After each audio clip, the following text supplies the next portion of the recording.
السلام علیکم دوستو، میں ہوں الطاف اور آپ لوگ دیکھ رہے ہیں مسٹری ود الطاف۔ دوستو آج ہم جانیں گے سلجوقی سلطنت کے دوسرے سلطان یعنی سلطان الپ ارسلان کے بارے میں۔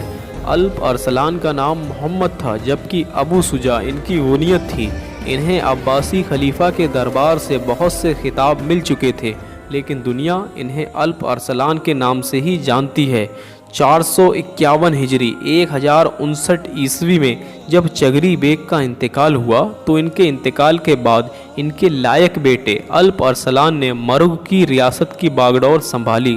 456 ہجری 1064 عیسوی کے آخر میں الپ ارسلان نے سلجوقی سلطنت کے دوسرے سلطان کی حیثیت سے سلطان کی گدی سنبھالی۔ سلطان الپ ارسلان نے حکمران بننے کے بعد بغداد میں عباسی خلیفہ کو پیغام بھیجا اور کہا کہ نئی سلجوقی سلطنت کو یعنی الپ ارسلان کو دوسرے سلطان کے طور پر حکمرانی مل جائے۔ الپ ارسلان 1064 عیسوی میں سلجوقی لشکر لے کر آذربائیجان کی طرف روانہ ہوئے۔ یہاں الپ ارسلان نے اپنی بہادری اور ایک عظیم جنگجو کی طرح لڑائی لڑ کر کئی قلعے فتح کر لیے، یہاں تک کہ انجاز کے حکمران بکراب نے خوفزدہ ہو کر الپ ارسلان سے صلح کی درخواست کی تو آپ الپ ارسلان نے اپنی فوج کو واپس بلا لیا۔ الپ ارسلان نے اپنی پوری فوج کے ساتھ ارمینیا کے مسیحی حصے پر چڑھائی کر دی۔ اس زمانے میں ارمینیا کے دو حصے ہوا کرتے تھے، جن میں ایک حصہ اسلامی ارمینیا کہلاتا تھا اور دوسرا حصہ مسیحی ارمینیا کہلاتا تھا۔ الپ ارسلان نے اپنی پوری طاقت لگا کر پوری فوج کے ساتھ بہادری سے ارمینیا یعنی مسیحی ارمینیا میں ایک اہم شہر پر فتح حاصل کر لی۔ اس کے بعد الپ ارسلان کے حکم پر فوج کا رخ مسیحی ارمینیا کے صدر یعنی جو مین جگہ تھی، مین علاقہ تھا، اس کی طرف کر دیا گیا۔ عیسائی لوگ اس شہر کو بہت ہی عزیز مانتے تھے۔ اس شہر کے چاروں ہی طرف پانی ہی پانی تھا، جبکہ اس کے ایک طرف لکڑی کا پل تھا۔ لیکن دوستو سلجوقیوں نے کافی مشقت اور بہادری سے جنگ لڑنے کے بعد اس قلعے کو بھی فتح کر لیا۔ مسیحی ارمینیا کی فتح کے بعد الپ ارسلان نے جنگ کا سلسلہ روک دیا۔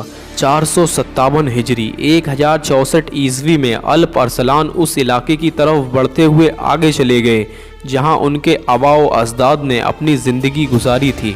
1067 عیسوی میں ارسلان کی فوج کے ایک سالار نے رومی سلطنت کی فوج کو بہت بری طرح ہراتے ہوئے کیسیا پر قبضہ کر لیا۔ یہ فتح روم کی سلطنت کے لیے ایک بہت بڑا خطرے کا سگنل تھی۔ ادھر الپ ارسلان اپنی پوری مشرقی فوج کے ساتھ آذربائیجان پہنچے اور گھوم کر ملازگرد جا پہنچے۔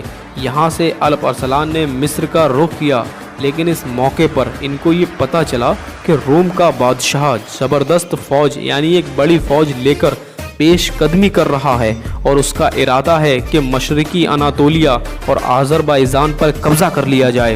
دوستو قیصر روم کی فوج بھی کوئی معمولی فوج نہیں تھی، یہ فوج 2 لاکھ سے زیادہ سپاہیوں والی فوج تھی، جبکہ الپ ارسلان کی فوج میں صرف 15,000 سپاہی تھے۔ دوستو قیصر روم کی فوج کے مقابلے الپ ارسلان کی فوج میں سپاہی بہت ہی زیادہ کم تھے۔ اتنی طاقتور فوج کے سامنے الپ ارسلان کا اسلامی لشکر صرف ایک مٹھی بھر سپاہیوں کے لشکر کے جیسا تھا۔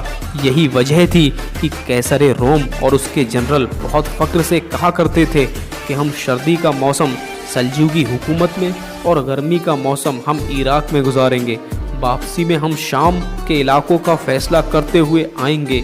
الپ ارسلان اپنے سے 20 گنا بڑی طاقتور فوج کو دیکھ کر بالکل بھی نہیں ڈرے۔ وہ جانتے تھے کہ ایک طاقت اور ہے جو زمینی اور آسمانوں پر حکومت کرتی ہے۔ انہیں اللہ تعالیٰ پر پورا بھروسہ تھا کہ فتح ان کی ہی ہوگی۔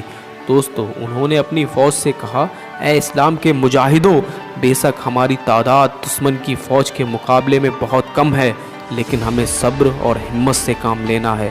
ہمارے ساتھ اللہ تعالیٰ کی طاقت ہے، ہم مسلمان ہیں، ہمیں اللہ تعالیٰ پر یقین کرتے ہیں۔ دشمن فوج کا مقابلہ کرنا ہے، اگر فتح حاصل کی تو اللہ کا بہت بڑا احسان ہوگا، ورنہ ہم شہادت کا درجہ حاصل کریں گے۔ 1070 عیسوی میں خلاد نام کی جگہ پر اسلامی لشکر کی ایک رومی فوج کے دستے یعنی ٹکڑی سے جنگ ہوئی۔ دوستو میں آپ کو بتا دوں کہ یہ رومی دستہ یعنی ٹکڑی بھی بہت بڑا تھا۔